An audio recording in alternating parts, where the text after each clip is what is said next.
Good afternoon, everyone.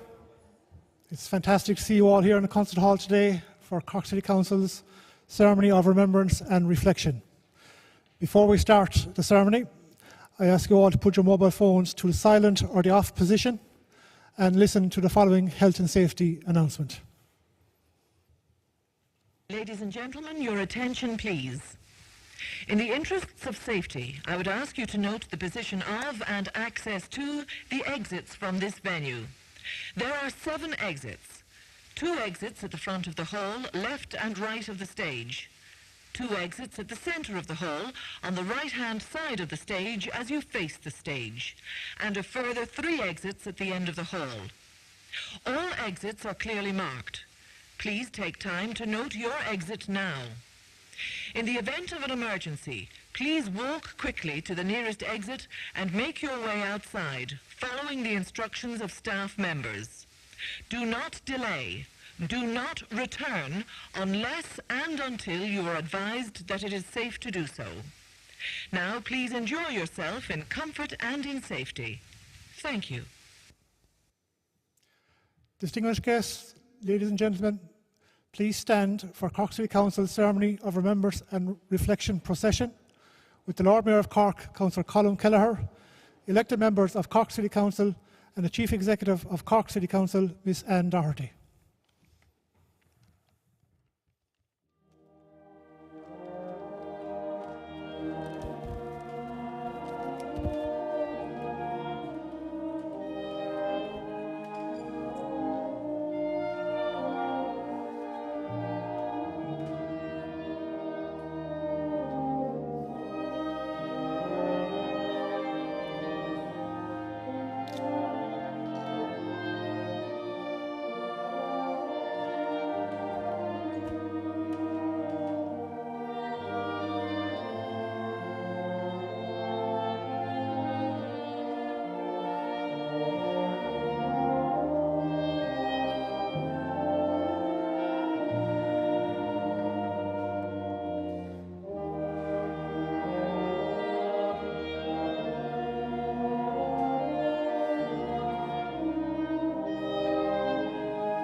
I now call on the Chief Executive of Cork City Council, Ms Anne Doherty.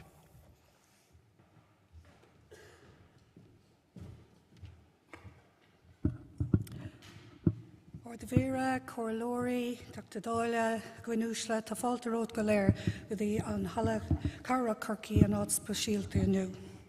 Lord Mayor, Councillors, members of the Oireachtas, ladies and gentlemen, a very warm welcome to each and every one of you to this very special day here in Cork City Hall this afternoon. This place played a very important part, but warm and ensuring in its role in the phenomenal local and national effort to fight COVID-19. This ceremony here today is one of a series of ceremonies that are taking place across the country. After a torrid 2 years, today is an opportunity for us, the people of Cork City, to pause and reflect and take time to remember all of those who lost their lives during the pandemic. It is also a welcome opportunity to pay tribute to everybody who bravely contributed to the local efforts and those who still, every day in their working lives, face down the challenge posed by COVID-19. During today's ceremony of remembrance and reflection, we will hear from much-loved Barrack Street Band, a collection of musicians that have entertained generations of Corkonians for nearly 200 years. We will also have the honour of hearing a poem that the wonderful Tom McCarthy has specially commissioned for today's ceremony. Harpist Fiachra O'Carrigan will also enchant you with another specially commissioned piece of music. We will also hear from Ms Nora O'Donovan from Cork Age Friendly Programme, Ms Naomi Machetti, Manager of the Cork Migrant Centre, and Mr Joe Curtin from Youth Work Ireland, here on stage to give their perspective of the last 2 years. But first of all, I wish to call on our Lord Mayor of Cork, Councillor Colm Kelleher, to address you.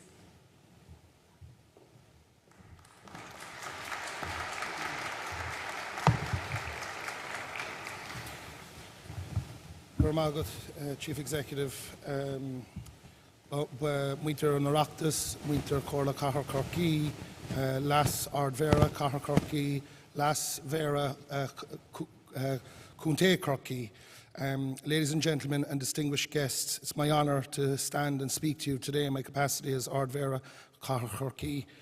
Over the decades, this concert hall at City Hall has been at the very centre of civic life in our great city. This hall is of the people and is for the people. For over a year, this great venue has served the city and its people like never before. Functioning as a vaccination centre, this concert hall and the people who worked here were a critical part of the process where we eventually began turning the tables on the pandemic. So when local authorities were asked by government to organise local commemorative events, it was obvious to me that Cork City Council's event should take place here in our concert hall at City Hall. For Cork City, there is nowhere more fitting to remember and reflect and acknowledge and to honour. This is the first public event to take place in the concert hall for over 2 years, and it is my privilege as Ard Vera Corky to welcome you here today. It is a great honour for me also to be able to acknowledge and to thank. Been replaced. It's a great honour for me to be able to acknowledge and to thank all of those who stood up and all of those who put their shoulder to the wheel and those who made extraordinary contributions in extraordinary times to fight against the ravages of a global pandemic. I look forward to hearing from just some of those extraordinary people later in today's ceremony. But I'd like to acknowledge that I am the third Lord Mayor to serve during the course of this pandemic, and I would like to pay a special tribute to my two predecessors, Councillor and Dr. John Sheehan, a doctor by profession. His calm and professional and civic leadership brought great steadiness and assurance to our city in the early and difficult and uncertain days of the pandemic as it took hold globally. And also to my predecessor, Councillor Joe Kavanagh, who was as steadfast and sure in his support for the city, its communities and its businesses. As Cork reimagined itself, as empty streets began returning to normal. But I would like to especially, and I want to acknowledge also, the extraordinary work of the Community Response Forum under the leadership of our Chief Executive, Anne Doherty, which was set up in response to the pandemic. The forum galvanised the efforts of so many in a common cause to meet the needs of our citizens and our cities. Mashiv agus Mashiv Cllr.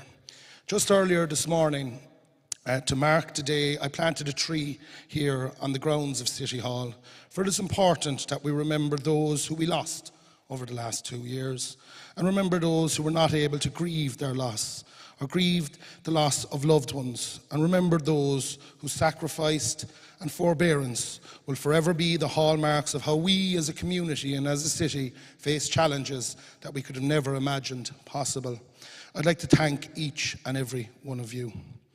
As it is important also to continue to reflect on what we all have endured during this pandemic. No magic switch has been flicked, no magic wand has been waved, for what we have endured throughout the pandemic will continue to impact us all, both individually and collectively. As we reflect, our thoughts are also with those of Ukraine and the people of Ukraine as it faces up to the horror of war. Our prayers and support go out to the people of the Ukraine. So, as we find ourselves safely here this Sunday afternoon in our concert hall, the People's Hall, in what we continue to be in extraordinary and challenging times, I think it's important and appropriate for us all to reflect on the true meaning and value of the great Irish skein, Ska, Le Kelleher, and Marin Nachina. This is, as it ever was, and how it shall remain, our Civic Concert Hall and our People's Hall. But I would like to also pay a special thank you and tribute to the HSE staff that worked tirelessly here, vaccinating our city and our county and our wider region. And I believe that the reason we are here today is to commemorate not only the people that we have lost, but also the people who put their shoulder to the wheel. So what I would ask you all now to collectively stand and cheer and a round of applause for our HSE. Mashallah.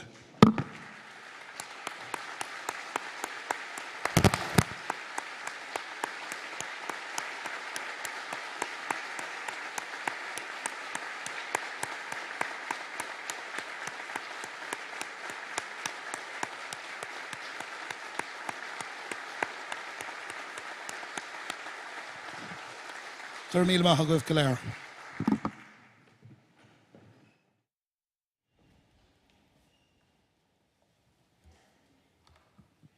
Thank you, Lord Mayor, for that and for all that you've done to support communities across the city during your term in office. Next, we're going to have some music. The Barrack Street Band are ready to play for us all again. The piece that they have chosen to play is Finlandia, the iconic piece of work by the 19th century Finnish composer Jan Schablish. I'm sure I've pronounced that wrong, but anyway. That has its origins in protest against increasing censorship by the Russians. Before I hand over to the band, I would like to voice our city and our country's solidarity with the people of the Ukraine who are bravely fighting to retain their independence, freedom, and a way of life that we all cherish and that we can't ever take for granted.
Thank you so much. That was just a beautiful piece.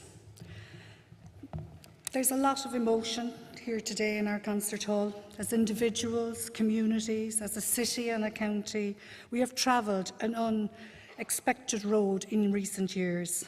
When we celebrated New Year's Day in 2020, none of us could have imagined how life would be upended.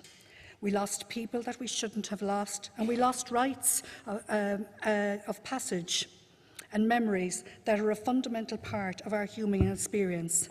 Many of you here in this room experience trauma on a daily basis. I hope that you are all getting the support that you need from your family and friends, from your communities and from your workplaces, as we all owe you a lifetime of debt of gratitude. As Chief Executive of Cork City Council, I'd like to thank all of the staff across the health services, the ambulance service, An Garda Síochána, the Defence Forces, and across the wider public sector, who were the essential workers that kept the wheels of our country turning when we were all ordered to stay indoors. To my own staff in homeless services, housing, across the community function, Cork City Fire Brigade, and to those working in our parks, our street cleaning, our water services and our road services, go raibh míle maith agah for your commitment to public service, your flexibility and your compassion. Cork is masterful when it pulls together, and nationally it is recognised for its interagency collaboration. During the pandemic, we saw it when the city traders and the hospitality worked with the council to reimagine Cork's streetscapes, and when the voluntary sector, the homeless service and the community sector, the church representatives, the GAA, An Garda Síochána, the HSE and the City Council all rallied together to form part of the Community Response Forum to support the vulnerable during lockdowns. I had the honour, as the Lord Mayor mentioned, of chairing this forum, which demonstrated how the responsiveness of all the sectors can be in the face of an emergency or crisis. Within 2 days of a Friday night of a ministerial decision, Cork City Council set up its COVID response forum to support the most vulnerable across the city. We took a slightly different approach in that we broke our city down into a number of small areas, and each small area had a local team which held daily meetings to ensure that local needs were being met without duplication. Over 40 agencies worked together with one goal: to support the most vulnerable, and simultaneously delivered best practice in interagency collaboration. We worked with Meals on Wheels, the HSE, the Educational Training Board, Community Gardaí, and groups like Friendly Call to support cocooners and any vulnerable person who needed help during lockdown. As part of this community response, we created a community response map that highlighted those local areas across the city and the services that were available in each of those areas so that residents knew what they could access. This was the first time that all the local groups worked together to digitally map out our services. The COVID-19 experience gave many of us a newfound respect for the green spaces in our local community. For those not on the front line, we felt the simple joy of a walk with a friend, in bird singing or in bread making. It reconnected many of us with nature, and this is a connection and a value that I hope we will carry with us into the coming years as we rise to the local, national and global challenge of climate change. The arts and culture and events sectors suffered enormously during COVID. Their livelihoods were snatched from them and their chance to connect with people robbed. Zoom programming filled the gap somewhat, but what we needed, the collective cultural experience, was out of reach. Therefore, it is with great pleasure that I introduce one of the giants of Cork's cultural landscape. Poet, one of the architects of Cork's year as a European Capital of Culture, and former librarian at Cork City Library on Grand Parade. Please join me in welcoming Tom McCarthy to the stage, here with a poem that he penned specially for this occasion.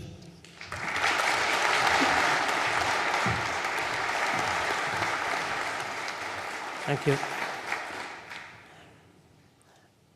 Massive pride in what you've done. There was an only child crying outside a tall window, all the glass on earth between her love and her mother. There was that long waiting, the never together, and prayer recited through screens in abrupt sorrow. Days were consumed by fear, nights eaten by grief. Here was a coffin with only 6 mourners in prayer. Here, a nurse backing away from her own despair. A young doctor finding life as frail as an autumn leaf. The city shut down, but we were together. A strange kind of togetherness, masked yet communal. So strange, this valley of grief. Not knowing how to feel. Not knowing how things might go. Not knowing whether to make that call or let neighbours grieve alone. Now, I think of the enormous good at the heart of things. Those made heroic with a duty of care. All that nursing into the long, unending night. Those home carers at home and the palliative carers, the last to hold the dying hand. I think of the ambulance driver's endless duty, the young Gardaí facing invisible danger, and, among other heroes, the public servant with her logistics wand, allocating supplies, defining care districts, going on in the way the best administrators go out of their way, and all the others, all who worked through night and day, grief Sherpas guiding us. Massive pride in what you've done.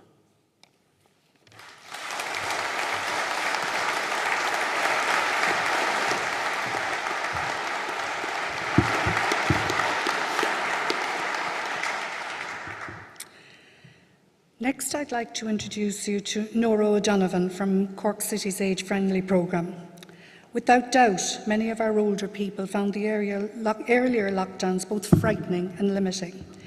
It was a hard time managing anxiety, uncertainty, and the utter lack of routine. But equally, we learned from many of them that they weren't happy to be treated differently, to be presumed vulnerable. I think government and NEFIT listened to that Cllr protest, and subsequent lockdowns granted greater room for exercise and the all-important human connection. Nora?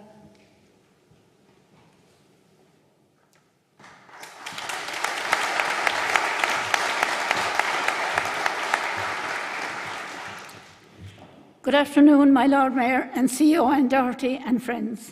I'm putting this into perspective in the remembrance and in the reflection. In the remembrance, I remember March 2020. I was leading a full life, and suddenly it was all gone. And a song comes to mind, you never know what you've got till it's gone. I was going to Mass at 7:30 for Lent, and I was going here, there and everywhere. And on that day, the 16th of March, there was a knock on my door. And Garda Marie O'Neill and Sergeant Mick O'Connell said, you're going nowhere. We're going to do your shopping. And I said, what? And they said, you'll have to stay at home.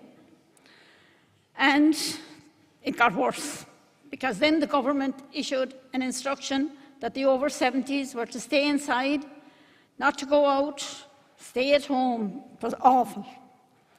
Then I got a phone call from my neighbour and friend, Councillor Kieran McCarthy. Can I do anything?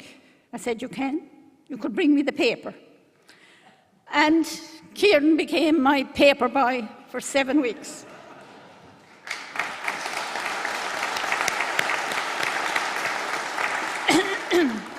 And he was a councillor in 2 respects, because he saw me cry.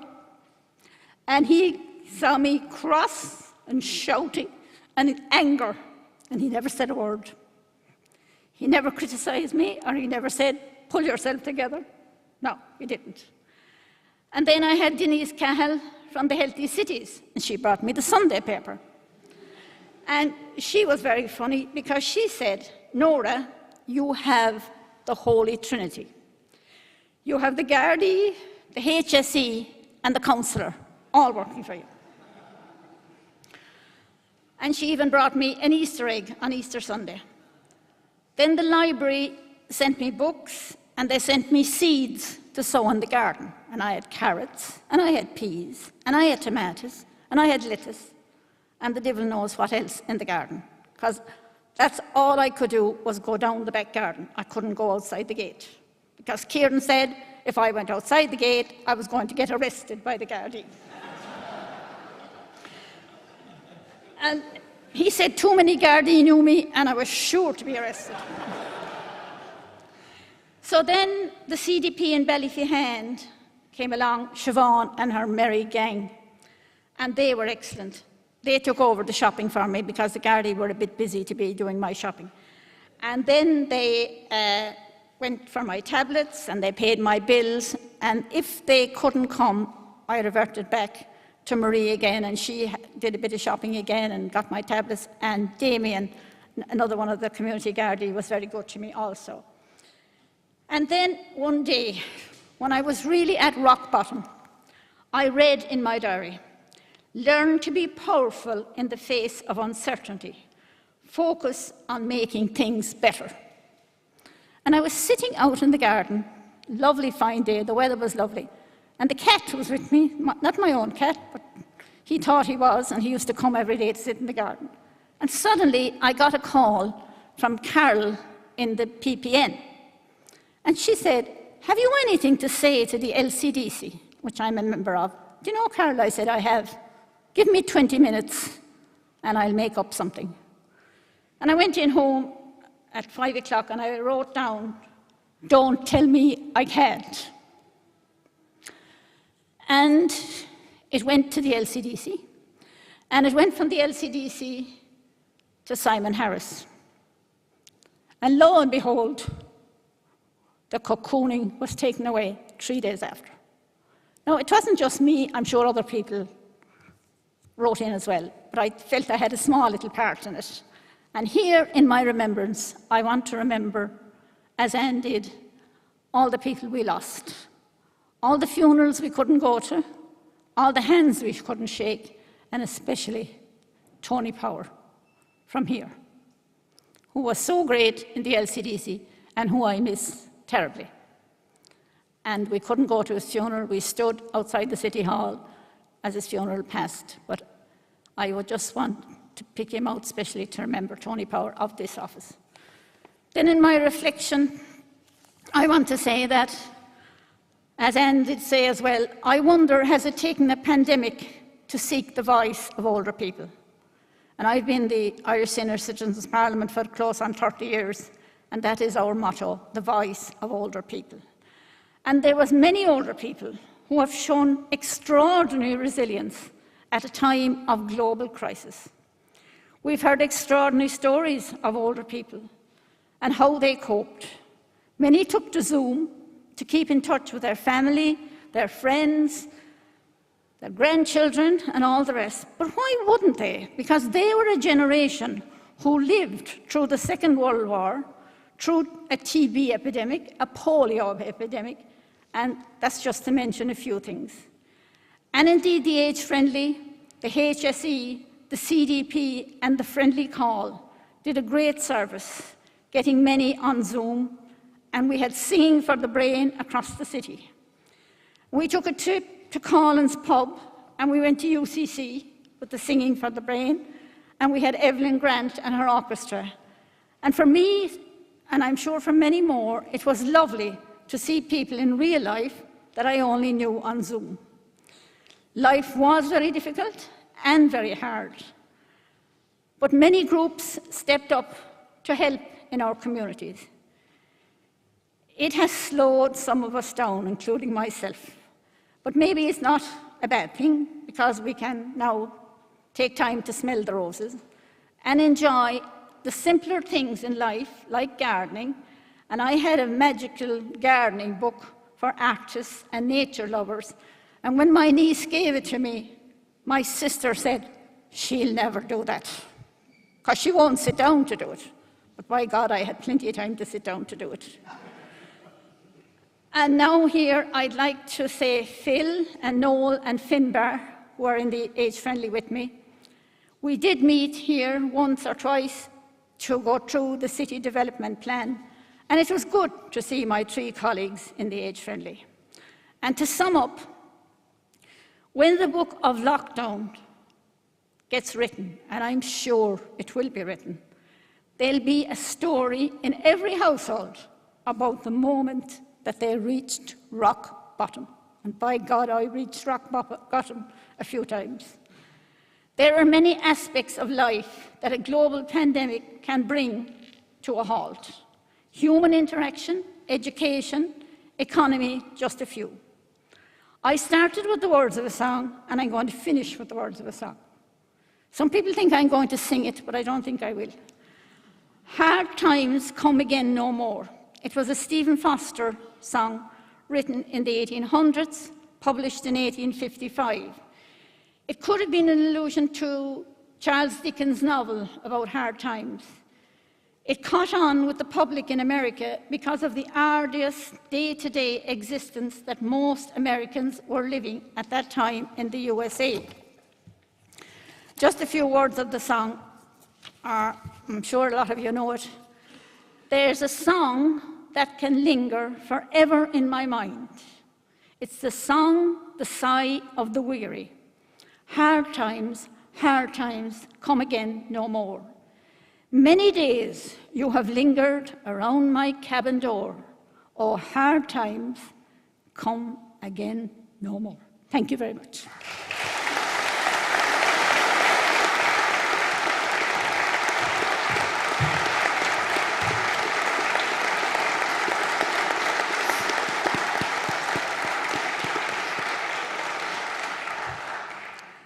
Thanks, Nora. You're some woman for one woman. Cork has become an increasingly vibrant city, and much of that stems from the increasingly diversity of its population. I think the St. Patrick's Day parade just 3 days ago showcased that wonderfully. It was heartwarming after a 2-year break to see the very many nationalities who have made Cork their home step out, don their national costumes and join us to celebrate our National Day. Many of our newer residents suffered when the hospitality services were shuttered. Others were at the forefront of the battles in our nursing homes and in our hospitals. All of our newer residents actually felt the distance from their families and friends because of the travel restrictions. But I hope that we all reached out to them and that they felt the solidarity of the Irish people. I would like to welcome to the stage Ms. Naomi Machete, manager of the Cork Migrant Centre. Naomi.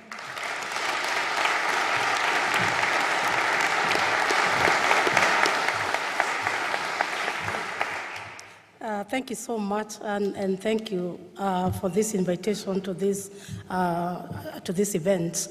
As a new member of the New Irish, I think when I reflect of COVID, there'll always be before COVID and after COVID.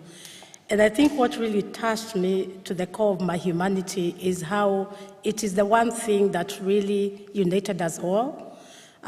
It's the time we are all in it together really came to the front at this point, because as migrants, there's always kind of the divisions of the new migrants and but at this time everybody was united. And I think there was so much confusion and uncertainty and shock and hopelessness when COVID began, because it was very uncertain and we didn't know what was going to happen. And so that whole uncertainty, and I think I really commend this time the frontline service providers, the group that really was fighting COVID at the forefront, that made it okay for us to be uncertain and to be afraid, because we knew there was someone who had our back at the front. And what really touched me is how people came together, everybody, the heroes at the front line and the heroes of ordinary people who did extraordinary things during COVID to respond to events. Among the migrants themselves, they were out there in front as frontline service providers in the care business, in the residential homes, in all the different places, but also at home. Also at home, minding the little ones. And at the Cork Migrant Centre, Nanonigo Place, we work mainly with families living in direct provision centres. We all know that those families were really affected in the direct provision centres during COVID because of lack of outdoor accommodation. on the accommodation. There was a lot of responses from the community response, but there was also the migrants themselves, the moms themselves in the direct provision center also stepped up. And in that state, so I remember at the beginning of the COVID-19, when there's a huge shortage of PPE, and so the moms, those moms were coming to us at Nanonego Place on the Friday mornings, and we were doing what we call healing through Cllrs.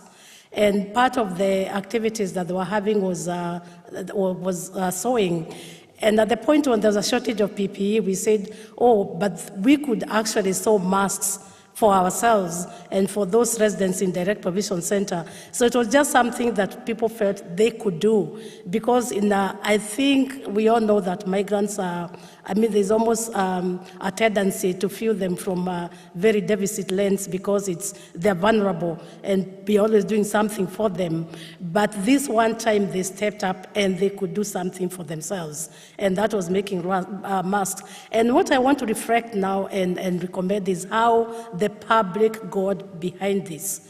It was a time that the lockdown was just coming in. We put in a public request for sewing machines, and the response was really great.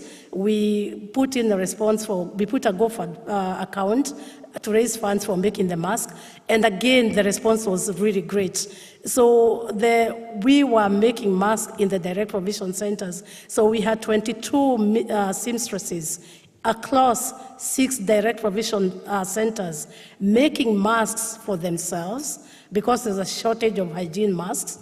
And in just 4 weeks, these 22 seamstresses made 9,000 masks, and they were able to give 3 masks to each child, man and woman in all the 7 direct provision centers in Cork.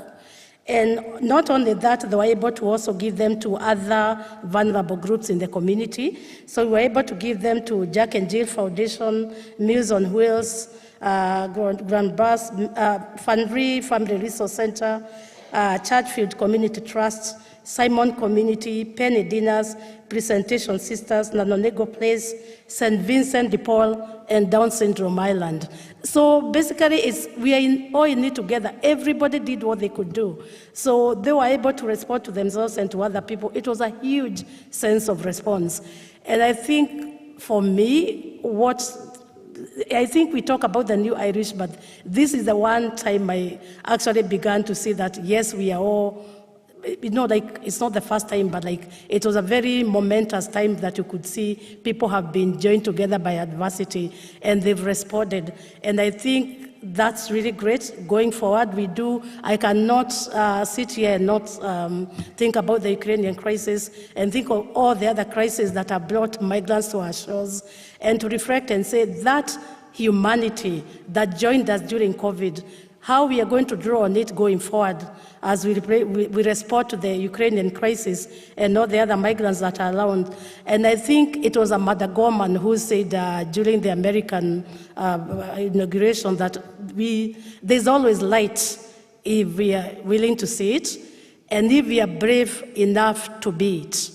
So even in the darkness of COVID, there was light, and we saw it. The lantern was held by all the heroes that were there for us, the frontline service providers and the ordinary community members.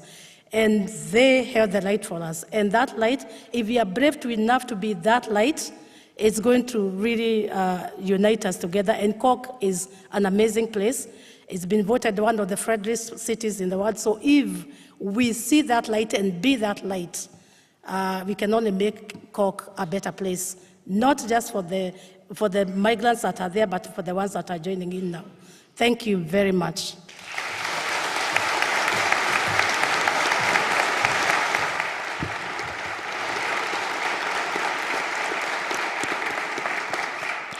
Thank you, Naomi. The first people to feel the impact of the pandemic were the men and women of our health service. They knew before any of us what was ahead. They were the first to feel the fear, to see the sickness, to feel the desolation, to take home their own PPE to wash it, They were the first to say hello to newborn babies where partners couldn't be with the birthing partners with the mums. They were the last to say goodbye to loved ones where family couldn't be with them. They were also the first to set up contact tracing, swabbing centres. We all remember the sights of tents going up, people in head-to-toe in PPE as people drove through drive-in swabbing. But they were also the first to make sure that the vulnerable were looked after. In the fear for themselves, they looked after each other. They were often not able to go home to their families.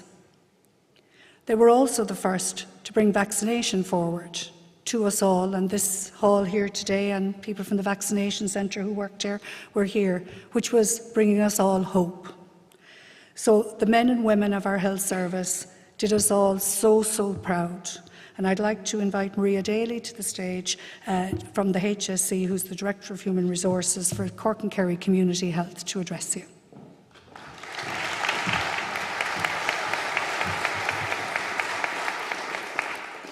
Lord Mayor, Councillor Kelleher and Doherty, Chief Executive Officer of Cork City Council, council members, honorary guests and all those present at today's commemoration and remembrance ceremony.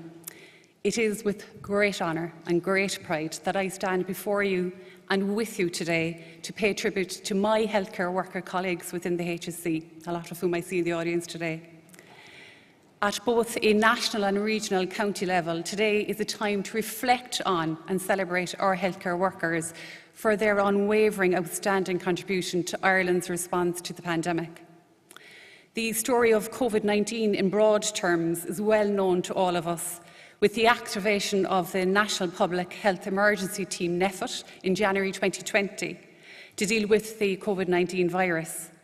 Ireland's first confirmed case of the virus on the 29th of February 2020, and a month later, the country was in its first national lockdown. From then on, we became very familiar and adjusted to very different and difficult life in Ireland, with restrictions on travel, family gatherings, the closure of non-essential retail, members of our society and our family having to cocoon, self-isolate, quarantine, etc. We became very familiar with daily news briefings on the impact of COVID.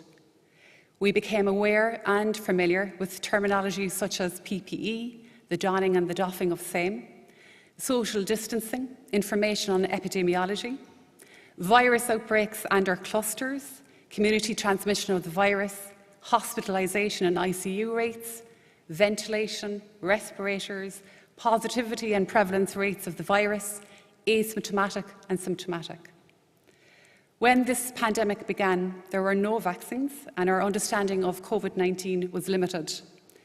We had to ask our healthcare worker colleagues to come to work in workplaces where we knew COVID was present. Our healthcare workers were required to assume the unknown level of risk in their workplace, a level that had not existed before, and they took that risk. The HSC is the largest employer in the state, consists of over 500 different grades of staff across a broad spectrum of professions and skill set, to include highly trained staff in medical, nursing, midwifery, health and social care professional categories, dentistry, pharmacy, paramedics, medical diagnostics, public health medicine, occupational health medicine, business, ICT, financial, people management, clerical administration, support services staff to include catering, portering, healthcare support assistants and many, many more, all of whom work very hard to deliver the healthcare in the acute community and social care settings to include our social inclusion services. In prioritising our healthcare service delivery for members of our society deemed as the most vulnerable and in most need of healthcare, many of the staff were asked to work differently, do things that they had never done before, and in circumstances which they had never experienced before.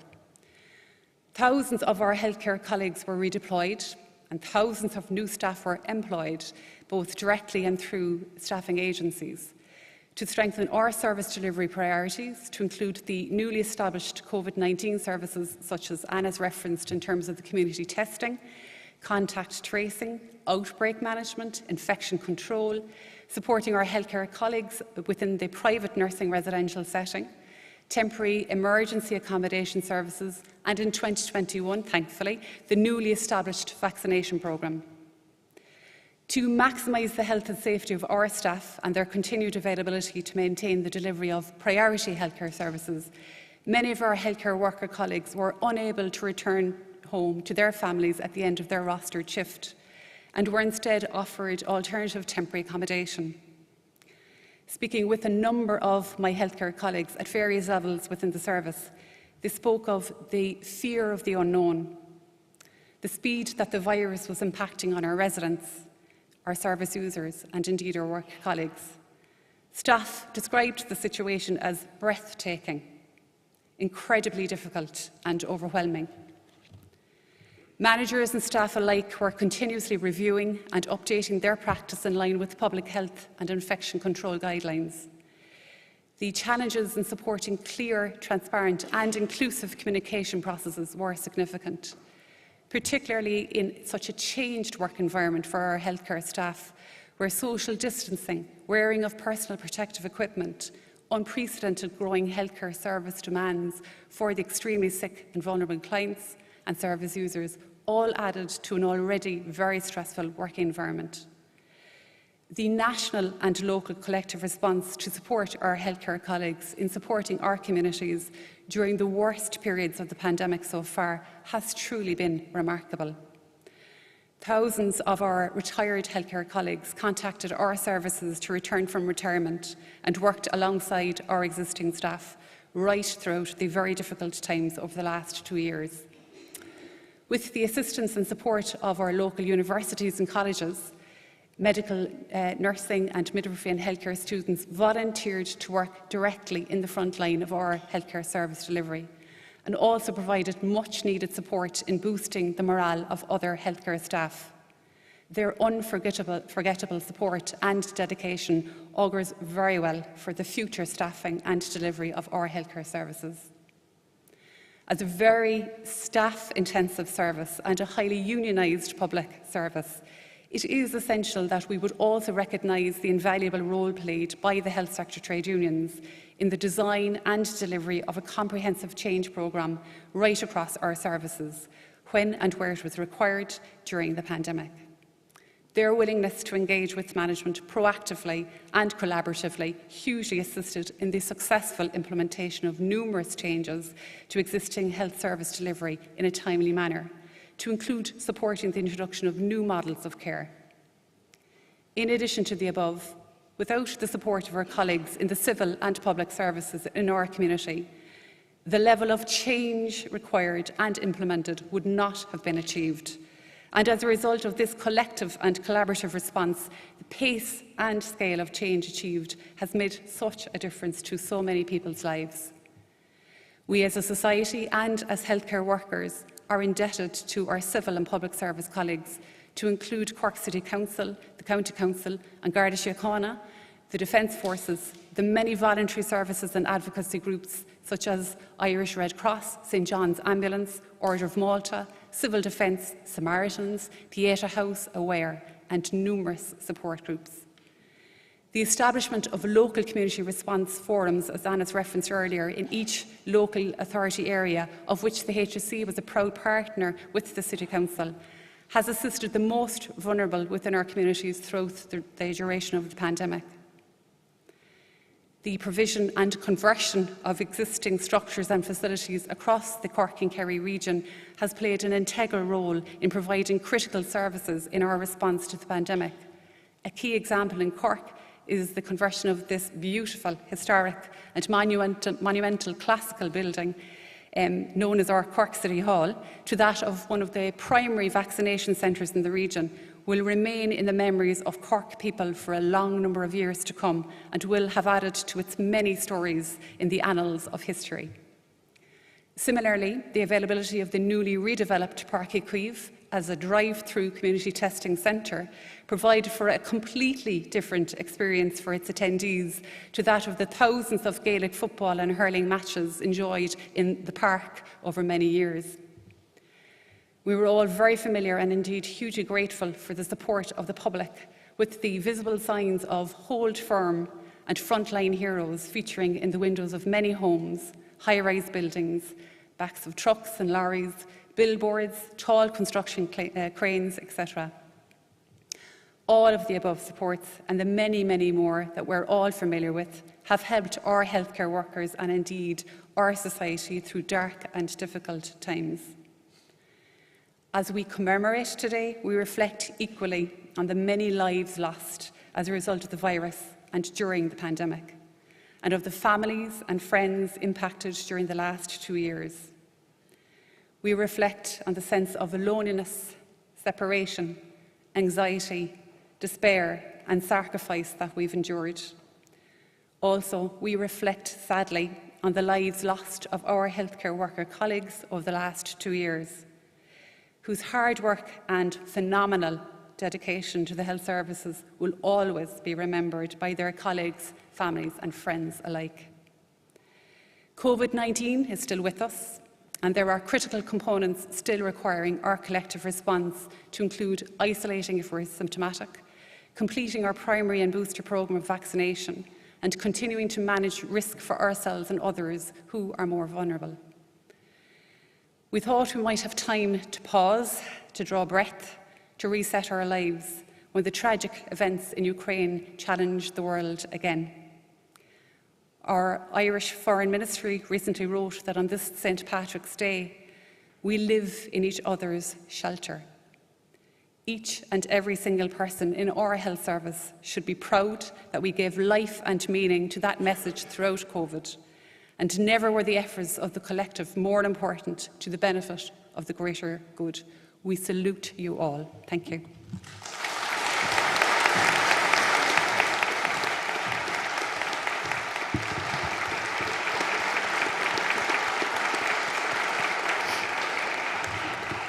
Thanks, Maria.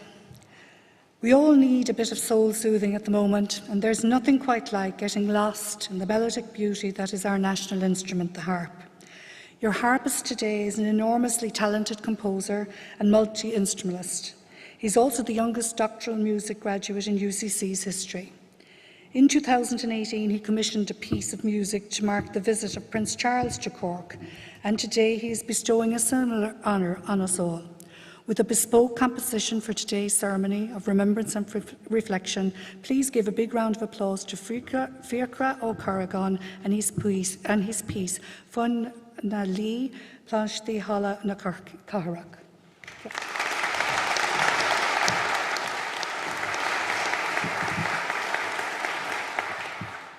Thank you so much, Anne, for that lovely introduction. For the week that's in it, St. Patrick's Day week, I am very honoured to be here today to play the harp. The harp is our national instrument, and we are the only country in the world with a musical instrument as our national emblem. The harp is the oldest musical tradition in Ireland and also in all of Europe. And in this ancient tradition, there's a history of the harper composer. Figures such as Cllr O'Carlin, who you may be familiar with, alongside poets, would compose special commemorative pieces for occasions and people. And that's what I will be doing today to commemorate this gathering and also this building, the City Hall. The City Hall holds so many wonderful memories for me, and I'm sure all of us here. And over the past few years, we witnessed it transform into a vaccination centre. And I was one of the people who queued up around the block to the Garda station and beyond to receive my vaccines here. And I'm immensely grateful to have had that opportunity. The past few years have affected us all, so personally and profoundly. As a musician, the arts world was impacted greatly by the pandemic. And I'm also on a clinical placement in the dental hospital in CUH as a dentistry student. So I've been experiencing different sides of the pandemic. And my own twin brother actually is a doctor specializing in pulmonary and emergency medicine in the United States. So he's been on the front line since all of this started as well.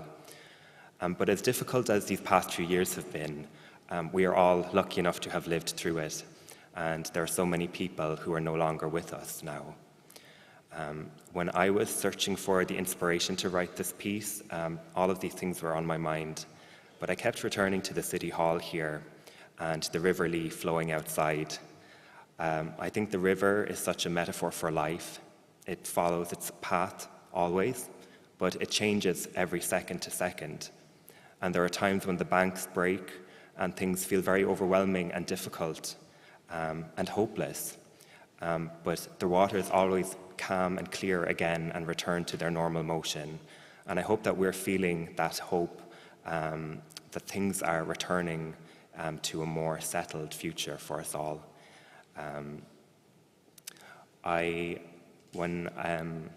Sorry, I lost my train of thought there. So anyway, my hope with this piece is that maybe one day you'll find yourself in the city with a few moments to spare, and you'll stand by the water and tune into the sounds of the Lee flowing past. And maybe your thoughts will drift to those people that you knew and you loved and who are no longer here, but we can still carry them with us in the river of our memory. So that was the inspiration for my piece, Found na Lee, Melody of the Lee, Planxty Hall in the Cllr, Planxty City Hall. Thank you.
Thank you, Fiacre. That was truly beautiful.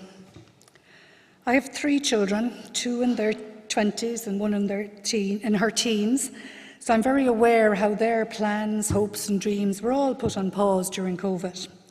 Younger children missed out on swimming lessons, team sports, and just simply things like play dates and visits to Granny. Teens and young adults were suddenly tethered to the homestead with their parents, and you know how much they like that. I hear, however, that they are once more embracing life with the kind of abandon that only teens and young adults can. And I think all of us couldn't want but to cheer them on as they clock up new experiences and embrace life on their own terms. Here on stage with us today, we have Mr. Joe Curtin, who is representing the youth of Cork City. Joe?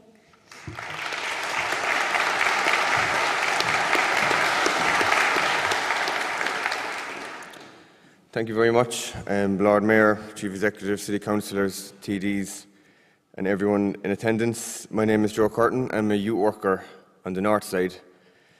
Usually when I speak to groups, it's all young people, and I get everyone to stand up in a circle, but I'm not going to do that today. I don't think it would be appropriate. I'm the project coordinator and youth worker in Gornabar Churchfield UBU Youth Project, and that's with CDOIS, Youth Work Ireland. And we're based in the Hut Youth and Community Centre on Gornabar Road. It's just up the hill from local landmark Con Shop, that some of you may know. And in the summer of 2021, we joined the CDYS family, but before that, we were known as Youth Work Ireland Cork. And it was in March of 2020 when myself and my Youth Work Ireland Cork colleagues posted a sign on the door saying, due to COVID-19, the building is closed for 2 weeks. See you in April. So as you know, it didn't turn out quite like that. I strongly believe that young people should be recognised today for their role in the COVID-19 crisis. Prior to the coronavirus, a lot of young people's time was spent in school, youth groups, meeting friends, sports training, dance, music, all of which are very social and creative activities. Some young people also use these activities as a way to cope with stress, anger, anxiety. Some young people use these activities to meet like-minded people, to feel accepted for who they are. Others use these activities to get away from trouble at home, to find some peace and quiet, a place where they're respected and receive unconditional positive regard. All of these activities stopped overnight, like switching off a light. This resulted in some unusual and one-of-a-kind situations. Young people who previously attended LGBTQ+ groups in a discreet manner, or young people who attended the youth project for one-to-one work, this was all moved online with home devices, within earshot of parents and family members, which, as you can imagine, did not produce the same positive results. We had young people who expelled their stress and energy through keeping active in the gym, playing sports, cycling. This is no longer easy to do. Some young people did not have a place in their house where they could sit for an hour in privacy to enjoy their online youth group. Others had to borrow parents' phones, brothers, sisters' phones, which meant they could not join groups very often.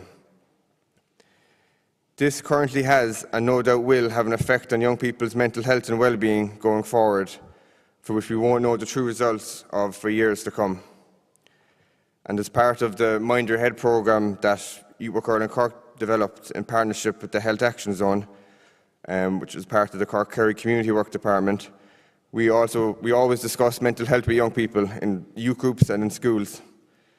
And the definition that we use for mental health is that mental health is a balance of all aspects of our life: social, physical, emotional and spiritual.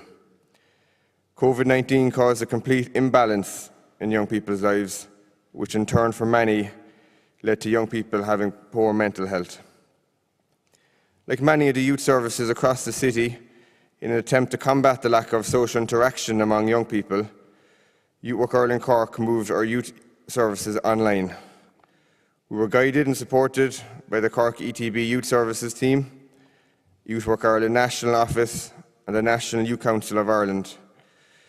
We used a thing that we didn't know very much about called Zoom, which we all know a lot about now at this stage, as our main tool to run online groups.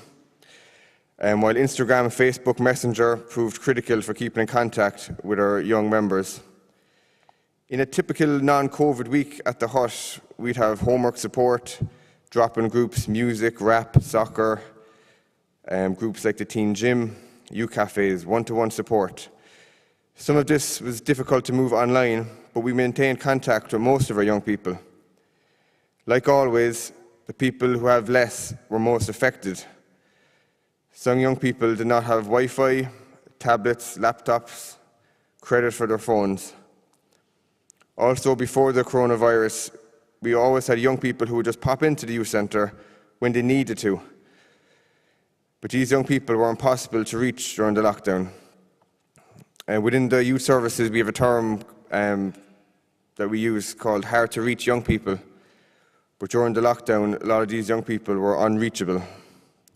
And I could guess that to this day, a lot of young people have never actually re-engaged with some of their youth services and youth groups to this day. However, among the many challenges we had, we were given lots of support and opportunities.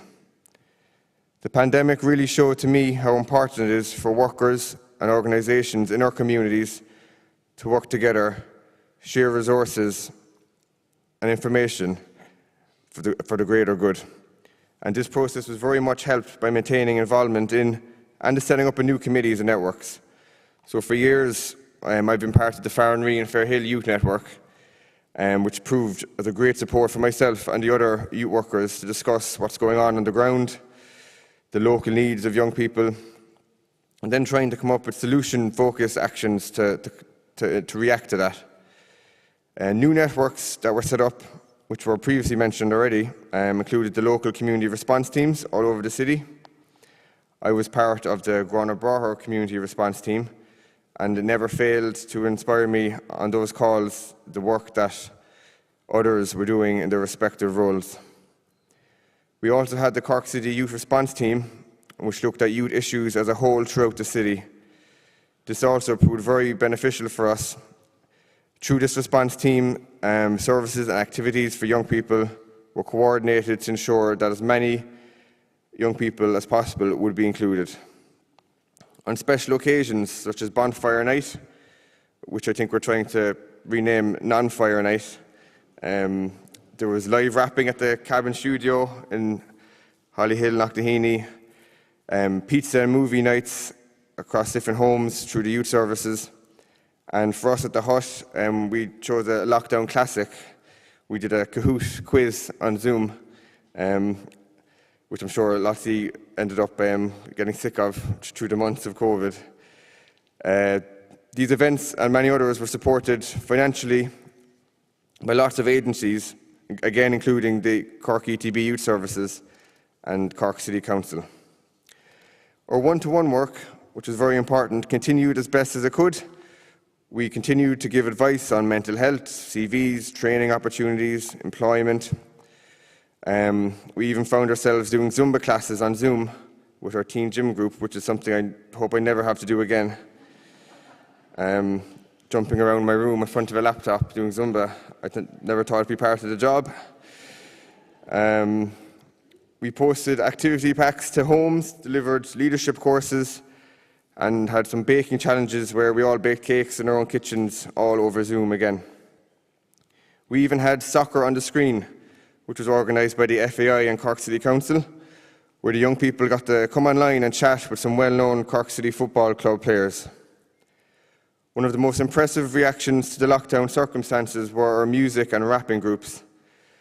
Both those groups moved online very successfully, and with the help of the Music Generation Cork City and Cork ETB tutors, they worked really well. We use online technology such as Soundtrap, which helps people work collaboratively online. The groups were able to write, record and release music, all via the devices at home. And most importantly, it helped these young people stay connected. Now, what I've described that we've done in the Hut was reflected throughout all the different projects around the city as well. On reflection, the pandemic gave us a lot of challenges, but it also gave us some opportunities to collaborate and work together for the young people of today. It showed us the little things like a young person popping in for a cup of tea or a game of pool are not so little after all. It made me stop and think that being able to host groups in the youth centre, meet the young people, run soccer tournaments shouldn't be taken for granted. It showed to others and reminded me that youth work can change lives and that youth work works. And since this day is a day of reflection and remembrance, let's remember the role of young people, the role they played during the pandemic, and the extra support that some of these young people may need in the future. Thanks for listening.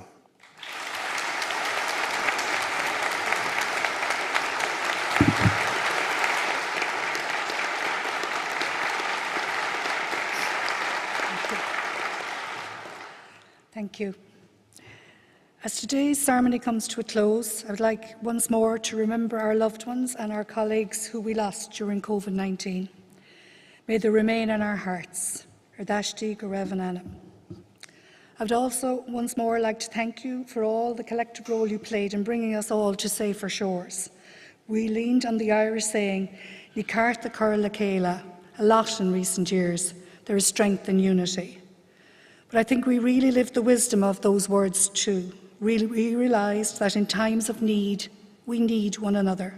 And I'm very proud to say that Irish people are particularly good at looking after each other, and long may it continue. I'd like once again to thank you for coming to City Hall this afternoon and sharing in this special event. And this brings us now to the conclusion of our ceremony, and I will be handing over now to the beautiful Barrack Street Band and their singer Jimmy Hines for a rendition of You Will Never Walk Alone, and I'd encourage everybody to join in. Thank you.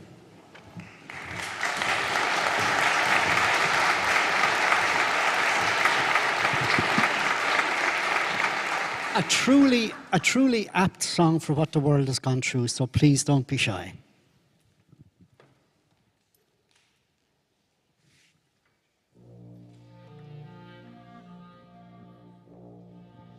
When you walk through a storm, hold your head up high. And don't be afraid of the dark. At the end of the storm is a golden sky and a sweet silver sound of the lark.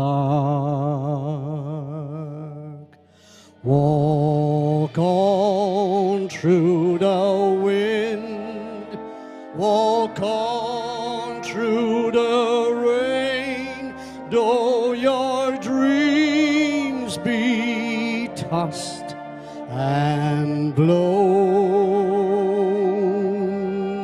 Walk on, with hope in your heart, and you'll never walk alone. You'll never walk alone. When you walk, hold your head up high, and don't be afraid of the dark. At the end of that storm is a golden sky and a sweet silver sound of the lark. Walk on through the rain, walk on through the wind, though your dreams be tossed and blown. Walk on, with hope in your heart, and